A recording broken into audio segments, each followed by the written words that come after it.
ఈ ప్రపంచంలో ఎవరికైతే టాలెంట్ ఉంటుందో, హూ ఈజ్ రియల్లీ టాలెంటెడ్, వాడు సక్సెస్ అవ్వడానికి చాలా లీస్ట్ ఛాన్సెస్ ఉంటాయి. ఎందుకంటే నేనేమనుకుంటాను, ఊరికే నా ఎగ్జాంపుల్ చెప్తున్నాను, నేనని కాదు, నేనంటే మీరు కూడా ఇక్కడ హీ ఇంక్లూడ్స్ హీ లాగా, రైట్?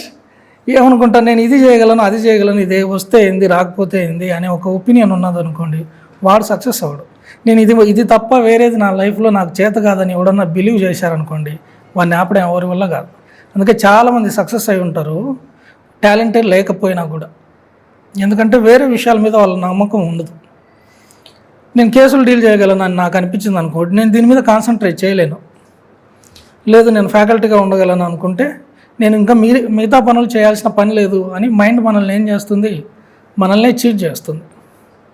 కాబట్టి టాలెంట్ అనేది అవసరం లేదు. నిజానికి ఏం కావాలి, కన్సిస్టెన్సీ కావాలి. ఇది తప్ప నాకు ప్రపంచంలో వేరేది లేదు అని ఎప్పుడైతే నమ్ముతామో, అదే పని మళ్ళీ మళ్ళీ ఎప్పుడు చేస్తామో వాళ్ళు మాత్రమే సక్సెస్ అవుతారు. Most successful people are back benchers అని మనం వింటూనే ఉంటాం.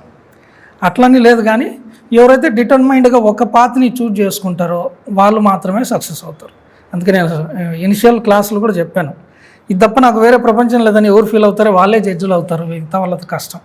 కొంతమంది లక్కీగా అటు ఇటుగా అవుతుంటారు, మల్టీ టాలెంటెడ్గా ఉన్న వాళ్ళు కూడా అక్కడక్కడ అవుతుంటారు. మనం ఏ ప్రిన్సిపల్ ఇదే అప్లికబుల్ అవుతుంది లైఫ్లో అని చెప్పడానికి ఏ ప్రిన్సిపల్ లేదు. కొంత అటుగా, కొంత ఇటుగా, కొంత ఎటేటుగానే జరుగుతూ ఉంటుంది లైఫ్లో. మనం అనుకున్నట్టు కొన్ని, అనుకున్నది కొంచెం, అనుకోనిది కొంచెం, రైట్?